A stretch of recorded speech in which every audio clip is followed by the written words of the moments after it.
Customer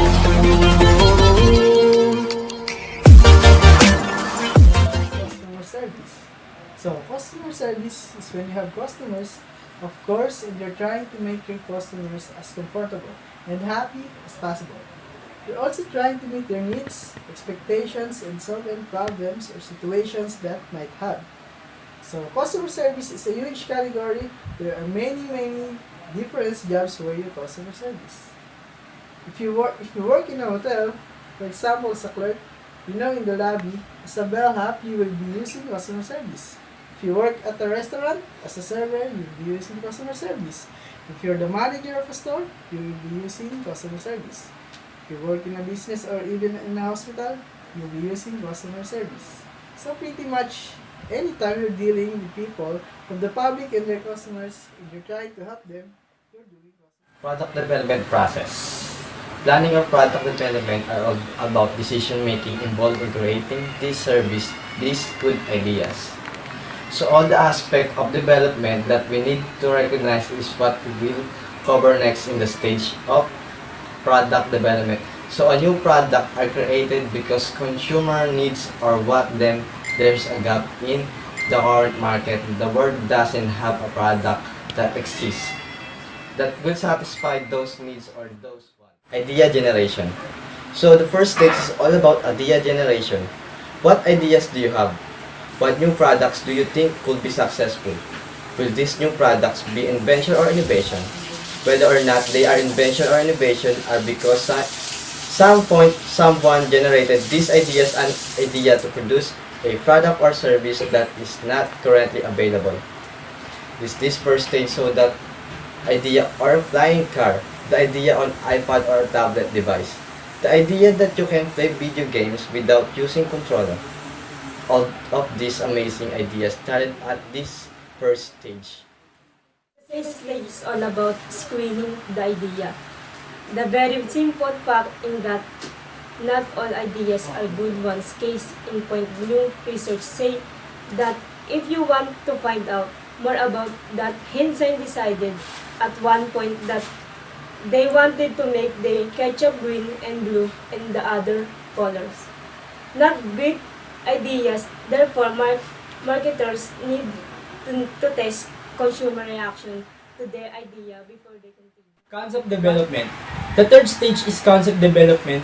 Again, not all ideas are good ones. However, if you receive the positive feedback, then you need to move along the development prototype. The idea here is that you identify the idea, the product is a good one, that market demand exists, and that competition will not prevent you from being successful. If you answered yes to these questions, then you will develop a prototype sample. The stage will allow you to see the actual product, how it works in the target market, then be brought, and then really see how it works and provide feedback for improvements. The best example of concept development as far as product is automobiles. Every single car goes through the stage, and we see concept cars as auto shows. These concept cars are ideas, they can be screened and they are created. Clay created clay, models that consumers can really check out and assess whether or not they like the car. strategy. Now it's time to move on to the market strategy. This is your marketing strategy. How you are going to address each of the 4 P's or product, place, price, and promotion. You will define each of these 4 P's because you want to optimally sell your product. You want to make sure that it addresses target market needs or wants, as well you will identify who your primary target market is in your secondary target market, so you ensure you will reach those customers. Feasibility analysis. At the same time that you're developing your market strategy, you may or may not be developing your feasibility analysis. So once you've done your product design, once you address your 4 P's, or at the same time, you then need to ask your various questions. Do you have the materials and labor required to produce this product? Is the price of production going to be way too high? Do you have the distribution channel in place to get your product to the consumer? And what about promoting your product? How will you do this? It will be cost effective basically. Again, you are answering this very simple question: can you make and sell this product while making money? Design.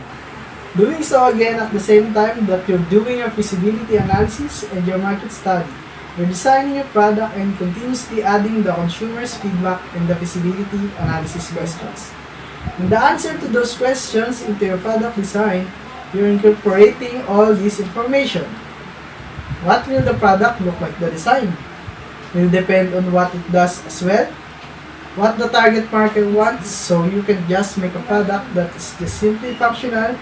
It needs to satisfy the target markets.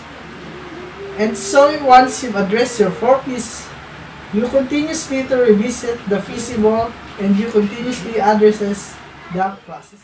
It's now go to test marketing. You need to test the acceptance of the product. Do consumers like it? Will they accept it? May they buy it down the road? This occurs by offering the product to random sample of your target market. This is something that we look back at in marketing research. The consumer feedback and test markets will improve your product and determine whether the consumer should officially go to market. Market entry. If the test of marketing successful, it moves on. The market entry is where the product officially entered to the market. It's sold to everyone. The product life cycle now. Being with goes through those product life cycle stage. Continuously study this product development process.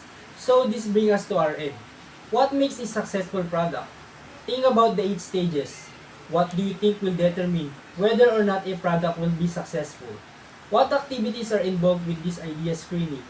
It is a simple matter of does you like it or not? So think about these questions. Make sure your notes are in order. And that's it. That's all. That's everything. Thank you for watching.